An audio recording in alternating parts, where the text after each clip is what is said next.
Assalamualaikum warahmatullahi wabarakatuh. Salam sejahtera untuk kita semua. Sebelumnya saya ucapkan terima kasih kepada Bapak Profesor Haji Sofyan Iskandar MPD dan juga Ibu Primanita Solihah Rosmana MPD selaku dosen pengampu mata kuliah landasan pendidikan, dan juga keluarga, teman-teman, dan sahabat yang saya cintai. Izin memperkenalkan diri, nama saya Ikrimah Ainun Atifah dengan NIM 2204461. Saya mahasiswa UPI kampus di Purwakarta, jurusan Pendidikan Guru Sekolah Dasar, kelas 1B. Oke teman-teman, pada kesempatan kali ini saya akan menjelaskan atau memaparkan materi tentang landasan biologis pendidikan. Kepada rekan-rekan semuanya, mudah-mudahan dengan ini akan menambah wawasan kepada diri kita dan juga orang lain di sekitar. Pertama-tama, kita perlu mengetahui apa itu arti landasan pendidikan. Secara bahasa, landasan merupakan tempat bertumpu, titik tolak, atau dasar pijakan. Sedangkan menurut Kamus Besar Bahasa Indonesia atau yang disebut KBBI, pendidikan ialah proses pengubahan sikap dan tata laku seseorang ataupun kelompok dalam upaya mendewasakan manusia melalui pengajaran maupun pelatihan. Biologi adalah ilmu yang mempelajari tentang makhluk hidup beserta prosesnya. Adapun makhluk hidup yang dimaksud yaitu manusia, hewan, dan tumbuhan. Biologi dapat dikaitkan dengan landasan pendidikan yang biasanya disebut sebagai landasan biologis pendidikan.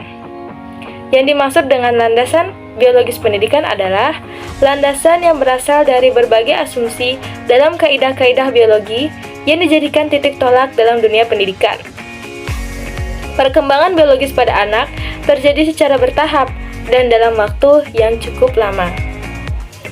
Perkembangan biologis atau fisik sangat berkaitan dengan evolusi manusia, seperti perubahan fisik tubuh, perubahan sikap tubuh dan cara bergerak, perubahan fungsi bagian tertentu tubuh manusia, perkembangan kepala, perkembangan alat pembau, dan penglihatan.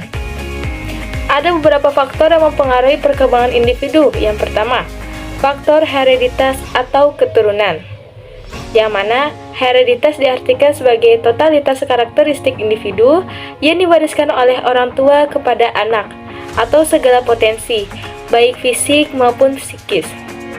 Sedangkan yang kedua adalah faktor lingkungan, seperti keluarga yang mengasuh dan membesarkan anak, sekolah tempat mendidik, masyarakat tempat anak bergaul dan juga bermain sehari-hari, dan keadaan di sekitar. Unsur biologis juga menjelaskan bagaimana cara perkembangan motorik anak dan pengaruh faktor bawaan atau heredity, begitu juga faktor lingkungan atau environment dalam perkembangan anak. Pembelajaran biologi pada dasarnya memiliki karakteristik keilmuan yang berbeda dengan ilmu lainnya. Menurut Karen dan Evans, pada tahun 1990, beliau mengemukakan bahwa pembelajaran sains atau biologi setidaknya memiliki 4 hal, yaitu produk atau content, proses, sikap, dan teknologi. Dengan demikian, jika diajarkan sesuai dengan hakikat pembelajarannya, maka pembelajaran biologi merupakan sarana yang cukup strategis untuk mengembangkan berbagai aspek pembelajaran seperti kognitif, afektif, dan psikomotor yang merupakan dasar dalam pembangunan sebuah karakter pada diri peserta didik. Perkembangan biologis pada anak terjadi secara bertahap dan dalam waktu yang relatif lama. Dalam dunia pendidikan juga, unsur biologi sangat diperlukan untuk mengetahui bentuk karakteristik dan proses perkembangan peserta didik. Perkembangan biologi sendiri terbagi menjadi 2 bagian, yaitu perkembangan motorik dan perkembangan perseptual. Perkembangan biologis atau fisik sangat berkaitan dengan evolusi manusia, seperti perubahan sikap tubuh dan cara bergerak, perubahan fungsi bagian tertentu tubuh manusia, perkembangan kepala, perkembangan alat pembau, dan juga perkembangan dalam penglihatan. Pada perkembangan motorik, anak akan menjadi lebih halus dan lebih terkoordinasi dibandingkan dengan bayi.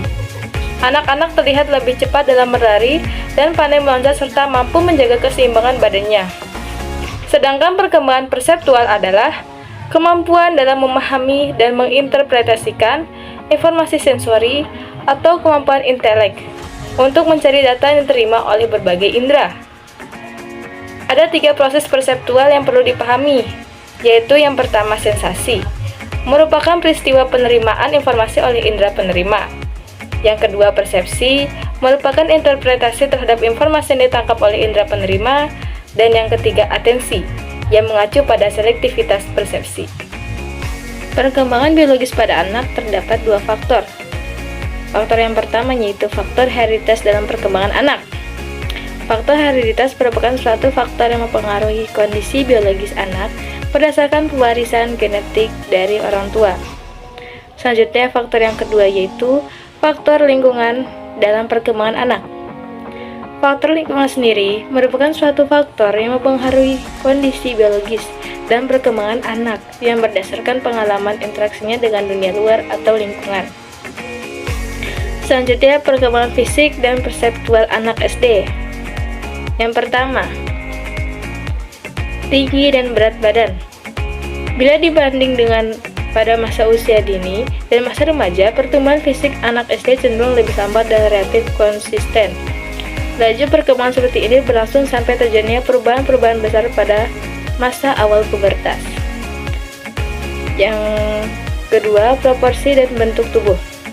Anak SD kelas-kelas awal umumnya masih memiliki proporsi tubuh yang kurang seimbang. Kekurangseimbangan ini sedikit demi sedikit berkurang, sampai terlihat perbedaannya ketika anak mencapai kelas 5 atau 6.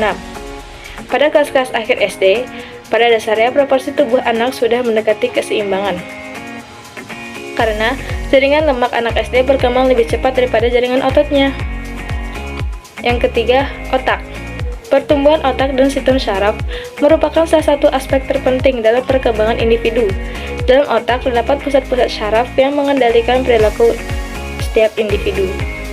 Yang keempat, keterampilan motorik. Selama masa anak, kemampuan gerak motorik menjadi jauh lebih halus dan lebih terkoordinasi dari masa sebelumnya. Dalam keterampilan motorik kasar yang melibatkan aktivitas otot besar ini, anak laki-laki lazimnya memiliki kemampuan yang lebih baik daripada anak perempuan. Kenapa demikian? Karena jumlah sel-sel otot anak laki-laki lebih banyak daripada sel-sel otot anak-anak perempuan. Implikasinya biologi bagi pendidikan terbagi menjadi 2 bagian. Yang pertama, implikasi bagi penyelenggaraan pembelajaran. Hal ini diperlukan suatu cara pembelajaran yang hidup, dalam arti dapat memberikan banyak kesempatan kepada anak untuk bisa memfungsikan berbagai unsur-unsur fisik. Dengan kata lain, diperlukan suatu cara pembelajaran yang bersifat langsung. Yang kedua, implikasi bagi pemeliharaan kesehatan dan nutrisi anak. Penanaman kebiasaan berperilaku sehat terhadap anak SD merupakan salah satu hal yang perlu dipahami dan diterapkan sejak dini. Mulai dari kebersihan pakaian, kebersihan makanan, pemeliharaan kebersihan lingkungan sekitar, mendisiplinkan diri untuk tidak membuang sampah sembarangan. Karakteristik fisiologi pada manusia. Fisiologi merupakan cabang dari ilmu biologi yang mempelajari berbagai fungsi-fungsi dan jaringan tubuh makhluk hidup. Setiap makhluk hidup pasti memiliki bagian-bagian atau unsur-unsur yang membentuk suatu sistem yang terorganisir. Kita dapat mengamati perkembangan setiap anak dari waktu ke waktu. Dengan hal itu, dapat dinyatakan bahwa proses perkembangan dan fungsi-fungsi fisiologis yang dilalui anak tidak terjadi dengan sendirinya secara otomatis. Karena dari kondisi ketidakmampuan menuju kepada kondisi berkemampuan membutuhkan proses dan usaha yang bertahap. Dari penjelasan yang telah saya sampaikan tadi, kesimpulannya yaitu bahwa landasan biologis merupakan acuan untuk mengetahui karakteristik biologis pada manusia, serta mengetahui perkembangan biologis anak dalam dunia pendidikan. Oke, cukup sekian pemaparan materi dari saya. Kurang lebihnya saya mohon maaf. Billahi taufiq wal hidayah. Wassalamualaikum warahmatullahi wabarakatuh.